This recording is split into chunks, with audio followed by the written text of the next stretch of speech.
Olá Inês, bem-vinda ao Aging Back Podcast. Obrigada. É mesmo com muito gosto que a temos aqui e temos o gosto também de a ter a trabalhar connosco na Porto Clínica e a dar-nos apoio em termos deste projeto de anti-aging, de anti-envelhecimento com a nutrição funcional. É muito gosto meu também. O nosso podcast de hoje é sobre nutrição e envelhecimento, dicas, truques e erros. E para tornar a nossa conversa muito mais interessante, convidei a Inês Ruivo, licenciada em Ciências da Nutrição, pela Faculdade de Ciências e Nutrição e Alimentação da Universidade do Porto e diferenciada em Nutrição Funcional. Quando pensamos em envelhecer mais devagar, sabemos que a abordagem mais eficaz é holística, mas hoje vamos nos concentrar sobre a importância da nutrição, alimentos e suplementos no envelhecimento e na sua prevenção. Na minha consulta de ginecologia, sou muitas vezes confrontada com várias perguntas que se vão sucedendo e que são minhas também, na mulheres na pré-menopausa e na menopausa, e achei que assim seria bom conversar com alguém mais dedicado à nutrição. E começava aqui pela primeira questão. Sabemos que a fase da menopausa se acompanha de alterações metabólicas. Diminui o metabolismo e há uma tendência para aumentar o peso, ou pelo menos grande dificuldade em perder. Temos osteoporose, com perda da massa óssea, sarcopenia, com perda da massa muscular. Há um desvio androgénico que vai fazer com que aumente, digamos, o peso na região abdominal. E há ainda os fogachos. Assim, começava por perguntar à Inês orientações nutricionais para a pré-menopausa e menopausa, nomeadamente para evitar o aumento de peso, para evitar a perda do músculo, para evitar a perda do osso. Que alimentos privilegiar, que alimentos realmente devemos evitar, principalmente depois dos 50 anos, e se realmente há alimentos anti-envelhecimento. Então, essas alterações todas que falou, as alterações metabólicas, o aumento da gordura corporal, a perda da massa muscular, a perda de massa óssea, são alterações que vêm dessas alterações hormonais que falou, mas também de outras alterações metabólicas, nomeadamente um aumento da resistência à insulina, uma diminuição do metabolismo basal. Então nós temos uma tendência para aumentar essa massa gorda e perder essa massa muscular. Então nós temos que trabalhar aqui, do ponto de vista nutricional, em duas frentes. Uma em tentar minimizar essas alterações metabólicas e em minimizar essas alterações hormonais. Começando pelas hormonais, nós através da alimentação nós conseguimos minimizar essa perda hormonal, ou seja, quase que fazer uma reposição hormonal através de alguns alimentos. Então, começando por aí, nós temos que ter atenção que alguns alimentos de origem vegetal têm fito-hormonas. Exatamente, porque muitas das senhoras sabem que, apesar de tudo, a terapia hormonal de substituição terá riscos, nomeadamente a relação com o aumento do cancro da mama. E, portanto, ou porque têm uma contraindicação estrita, como por exemplo têm antecedentes de cancro da mama, ou porque têm medo, ou porque não querem, e, portanto, era isso que eu gostava que nos desse as indicações desses alimentos que possam, de alguma forma, substituir o aporte de estrogénios pela reposição hormonal, como acontece no Oriente, com as mulheres japonesas que parecem ter uma menopausa, apesar de tudo, menos sintomática, e que se pensa que se deve a elas comerem, por exemplo, sojas com as tais isoflavonas de soja. Exatamente. Pronto, o que nós sabemos hoje em dia é que, por exemplo, esses fitoestrogénios, como as isoflavonas, eles vão ter uma menor afinidade para os receptores hormonais do tecido mamário, por exemplo, e por isso não estão tão associados a um aumento do risco de cancro da mama pós-menopausa, e vão ter uma maior afinidade a receptores, por exemplo, ósseos ou receptores musculares dos estrogénios. Contrariando a tal sarcopenia e osteoporose. Exatamente. Então nós podemos aumentar nas mulheres, mesmo da pré-menopausa e mulheres já pós-menopáusicas, o aumento do consumo, por exemplo, das isoflavonas, que não estão só presentes na soja. Embora a soja seja realmente assim a grande fonte alimentar das isoflavonas, nós devemos consumir soja fermentada. Então o leite de soja não é... Pode ser uma opção, mas não é a melhor opção. Nós devemos, por exemplo, o tofu, que é uma excelente forma de consumirmos as isoflavonas da soja, o miso ou miso, podemos fazer a sopa mais oriental ou então usar a pasta na nossa sopa, por exemplo. E é uma boa forma, e há imensos estudos que mostram que nós diminuímos, por exemplo, a perda óssea com as isoflavonas, diminuímos aqueles calores e os fogachos, exatamente. E mesmo o consumo de soja fermentada, das isoflavonas, está associado a uma melhor neuroplasticidade, por isso aquela perda de memória, aquela confusão mental, mesmo aquelas alterações hormonais, melhoram com o consumo das isoflavonas. Nós não podemos esquecer que os estrogénios que estão, lá está, devido ao apagão hormonal da menopausa, estão diminuídos, eles são neuroprotetores. Exatamente. E baixando os estrogénios, baixa-se a serotonina e, portanto, há realmente essa tendência para haver maior confusão mental, aquilo que eles chamam brain fog. E agora uma outra coisa que também está muito em voga e que, de certa maneira, também alterou um bocado a minha vida, que são estudos de uma bioquímica de Harvard, que percebeu que o grande culpado de tudo isto era o açúcar. E, portanto, tenta, com a alteração da sequência com que comemos os alimentos, aplanar essas curvas de glicose, evitando o pico de glicose. Isto, ao mesmo tempo, que acho que crescemos todos com aquela ideia de que deveríamos comer de 3 em 3 horas, o que daria 6 refeições diárias, e hoje em dia parece que se está a privilegiar apenas as 3 refeições diárias. E, portanto, eu gostava que a Inês nos explicasse um bocadinho melhor esta sequência e o porquê desta sequência e os benefícios de adotar esta sequência nas nossas refeições e se realmente devemos ficar pelas 3 refeições diárias. Pronto, realmente muitos problemas que advêm da menopausa, nomeadamente o excesso de peso, a dificuldade de perder peso, vem dessa resistência à insulina, ou seja, nós vamos quase que perdendo capacidade de tirar o açúcar do sangue, então de controlar as curvas glicémicas, não é? E então, isso, um aumento da resistência à insulina está associado diretamente ao aumento de peso e da gordura abdominal, então é muito importante termos atenção a isso. E realmente, o facto de nós comermos de 3 em 3 horas, que realmente eu lembro que eu aprendi isso na faculdade. Nós crescemos todos assim. Exatamente, pronto. Isso está a cair em desuso novamente, ou seja, estamos a voltar ao que era há uns tempos atrás. Porquê? Porque nós percebemos que as nossas células precisam do açúcar para produzir energia e nós estamos sempre a produzir energia. E então, se nós estamos sempre a fornecer açúcar ao sangue, ou seja, de 3 em 3 horas nós estamos a subir as curvas glicémicas, nós passamos a só usar o açúcar como fonte de energia, mas nós também podemos usar a nossa gordura. Então, nós funcionamos assim. Se temos açúcar, usamos o açúcar, a glicose. É mais fácil, certo? Se não temos, vamos usar a nossa massa gorda, a gordura. Não é? Então, se nós comemos de 3 em 3 horas, primeiro, as nossas células ficam altamente quase que viciadas em ter o açúcar, ficam mimadas. Havia um autor de Harvard que dizia que as nossas mitocôndrias são mimadas. Porquê? Porque elas estão sempre à espera que o açúcar caia. Não é? E então, se nós fazemos isso cronicamente, ao fim de uns meses, ao fim de uns anos, a comer de 3 em 3 horas, nós vamos ter muito mais fome, porque nós desaprendemos a ir à gordura buscar energia. Então, quando a glicemia começa a cair, as nossas células ativam uma cascata hormonal para nós termos mais fome, e fome por hidratos de carbono, que é aquilo que mais sobe o açúcar.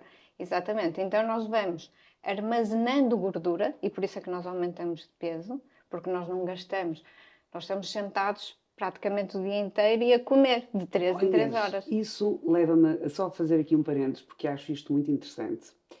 Há aqui um desfazamento real entre os genes, que na altura eram genes para os recoletores, não havia comida e, portanto, no fundo havia fases de fome. E, portanto, as pessoas que sobreviveram foram pessoas realmente com esses genes que eram capazes de viver na fome. E a abundância atual. Porque a gente vai ao supermercado e tem uma variedade quase obscena de tudo. Então, há um desfazamento entre estes genes, que eram poupadores, e a superabundância. Claro. E por isso é que, no fundo, ele continua a forrar. Claro. Porque os genes que, digamos, mandam, estão exatamente a mandar a forrar. Por isso, nós evoluímos em termos de superabundância, os nossos genes não evoluíram para essa superabundância. Exatamente. Então, nós temos uma tendência a guardar, até porque nós não gastamos. Hoje em dia nós passamos o dia sentados. Se nós comemos de 3 em 3 horas, nós estamos a acumular massa gorda. Não é? E a sequência? realmente funciona para aplanar essas Certo, curvas de funciona, glicose? funciona. Nós temos, para além de termos que escolher alimentos com índice glicémico mais baixo, isso é importantíssimo, mas isso por si só não basta. Ou seja, nós temos que trabalhar também na carga glicémica. O que é a carga glicémica? É exatamente isso. Se nós começarmos, por exemplo, uma refeição com a fruta, Como se fazia muito. como há muita gente que diz para tirar o apetite, porque a fruta é pouco calórica, nós estamos a absorver o açúcar Que todo este caso dessa é fruta. frutose. É a frutose. É a frutose que ainda, exatamente. segundo os nutricionistas dizem, parece que será ainda mais lesiva, principalmente quando lhe tiram a fibra, por Exatamente. exemplo, num sumo, não é? Lhe tiram a fibra, é rapidamente absorvida e a fibra, de certa maneira, vai diminuir um bocadinho essa absorção. A fibra, na verdade, impede a absorção da frutose.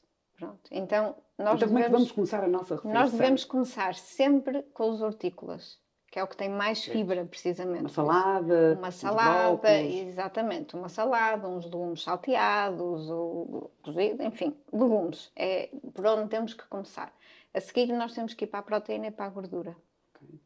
E só no final é que nós vamos deixar os hidratos de carbono. Por isso, e aí vão ser muito pouco, ou muito menos absorvidos. Vão ser muito menos absorvidos. Porque, de certa maneira, o intestino já foi adaptado por uma espécie de mucina. Porque nós temos a proteína, a gordura e a fibra a atrasar a absorção do açúcar. Exatamente. Agora, uma pergunta também que me fazem muito frequentemente. Vamos adotar o jejum intermitente? Não vamos? Quantas vezes? Está indicado para todas as senhoras? Quantas horas? 14, 16, 18? E depois como é que se quebra esse jejum?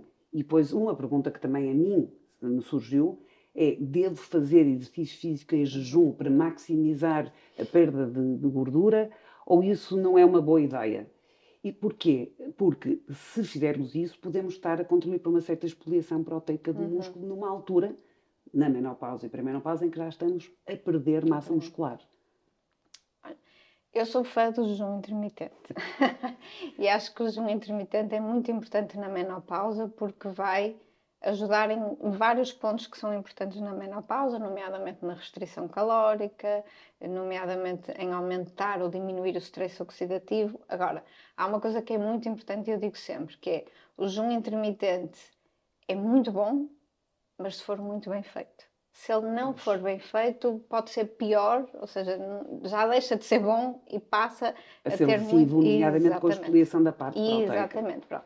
Realmente é fácil, se nós não tivermos atenção, perder massa muscular no jejum intermitente. Então, é possível ganhar massa muscular com o jejum intermitente?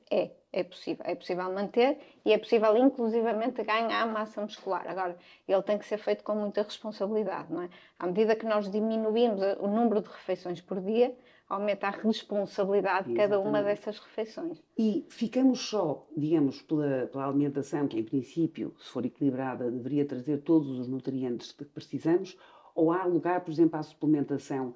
Fala-se hoje em dia muito, principalmente nas pessoas na menopausa, de usar a L-creatina, de usar suplementação proteica, por exemplo, com o Skir e o Whey.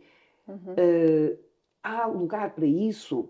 Eu sei que quando nós estamos a tentar avaliar deficiências nutricionais e a senhora deve ir ao médico, deve fazer análise exatamente para ver o estado das vitaminas, o estado dos minerais, o estado das hormonas, etc., para depois orientar isso. Mas há lugar para a suplementação? Que suplementação? E, dado que temos realmente uma maior perda de massa muscular, deveríamos realmente dizer às senhoras para tomarem, nem que se fosse uma vez por dia, um suplemento do whey, um Skir, tomar L-creatina, tendo sempre cuidado realmente de beber bastante água por causa da parte renal, em que ficamos? Não, é muito importante, principalmente num esquema de jejum intermitente, fazer suplementação. Eu diria que sempre. É muito importante. Nós também não podemos só nos guiar pela suplementação, tem que ser todo um conjunto. Não é? Mas é extremamente importante fazer suplementação de proteína. A proteína tem que ser sempre de muito boa qualidade, porque a maioria das proteínas tem imensos aditivos e corantes e adoçantes, por isso tem que ser uma proteína de muita qualidade. Fazer suplementação de ômega 3 no jejum intermitente é essencial. Eu diria que sempre, com jejum ou sem jejum, é muito importante. Nós não podemos esquecer que o cérebro é o nosso órgão mais rico em gordura. Exatamente. E que nós, com a idade, tendemos a perder essa gordura boa e muitas vezes até temos um colesterol aumentado e para diminuir o risco cardiovascular vamos dar as estatinas. Exatamente. E pessoas que estão a tomar estatinas deveriam sempre a suplementar com o super ômega 3. Exatamente. E já agora outra pergunta, em termos de suplementação, que também é uma pergunta que vem muitas vezes. Os suplementos de colagênio para a pele, porque a pele, com a falta de estrogênio, perde elastina, perde colagênio, perde água. Devemos ou não tomar suplementos de colagênio e que suplementos? Os suplementos de colagênio, eu diria que são essenciais na pré-menopausa e pós-menopausa para melhorar o aspecto da pele. Porque nós, com a queda dos estrogénios, também perdemos capacidade de produzir colagênio. Dizem 5% por ano? Exatamente. Pronto. Então, o suplemento tem que ser um suplemento de colagênio hidrolisado ou peptídeos de colagênio. Isso tem que ser porque nós também temos que conseguir absorver essa proteína. E não ser digerido no estômago o tal do colagênio. Pronto. Por isso, esses suplementos já têm esse trabalho facilitado, por isso nós vamos absorver de forma muito melhor e realmente melhora, o que os estudos mostram é que visivelmente a nossa pele melhora com o colagênio. Depois também nós sabemos que as pessoas são realmente cada vez mais sensibilizadas para corrigir a sua alimentação e há uma pressão muito grande, principalmente nos supermercados, de quase nos impingir os produtos com gordura 0%, sem açúcar. E é evidente que para manter consistência o paladar, muitas vezes vamos substituir uma gordura boa ou vamos substituir o açúcar por outras coisas muito mais tóxicas, como os adoçantes, como o amido para espessar, no caso de lhe tirarmos a gordura. Portanto, qual seria o conselho da Inês relativamente a estes produtos que têm, digamos, a sua composição alterada, que aparentemente, pela lógica, parecem melhor, mas eu não sei se no fim do dia serão mesmo melhores. Olha, o meu primeiro conselho é evitar alimentos processados, então aí fica o problema resolvido. Pronto, por isso qualquer alimento processado vai ter aditivos. Muito açúcar, muito sal e muitos aditivos. Exatamente, claro. pronto. E os aditivos nós sabemos que são uma das principais fontes de stress oxidativo. Se nós estamos a tentar melhorar ou envelhecer melhor ou ter uma menopausa mais tranquila, nós temos que fazer uma alimentação o mais antioxidante possível. Ora, os produtos alimentares, os alimentos processados, à partida, vão ter aditivos, quase todos, não é? Claro. Se estamos a falar de produtos light, zero isto, zero aquilo, nós estamos a aumentar a carga de aditivos, por isso... Portanto, isto é mesmo um aviso à navegação. Por favor, não embarquem no que a publicidade nos tenta vender, apelando a uma coisa que parece lógica e que realmente não é, porque os adoçantes que existem, e pode depois até enumerá-los, são muito mais tóxicos que o açúcar em si, portanto mais vale baixar o consumo, o teor de açúcar dos alimentos que ingerimos, e as gorduras. É realmente tentar evitar produtos com gorduras que não interessam, mas estas gorduras 0% têm logo a seguir amido em grande quantidade para manter a consistência e o paladar.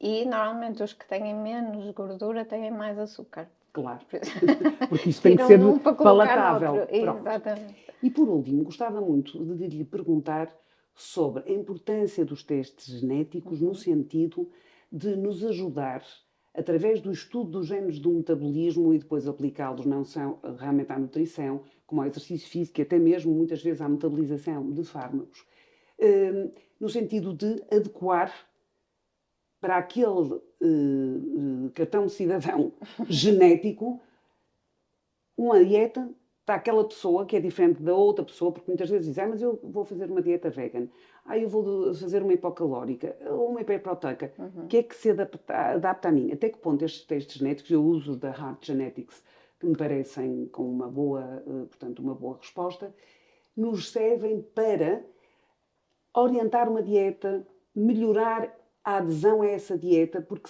eu vejo muitas senhoras que vão às vezes à nutricionista e trazem uma dieta draconiana, ao fim do mês já não vão aceitar a dieta e desistem.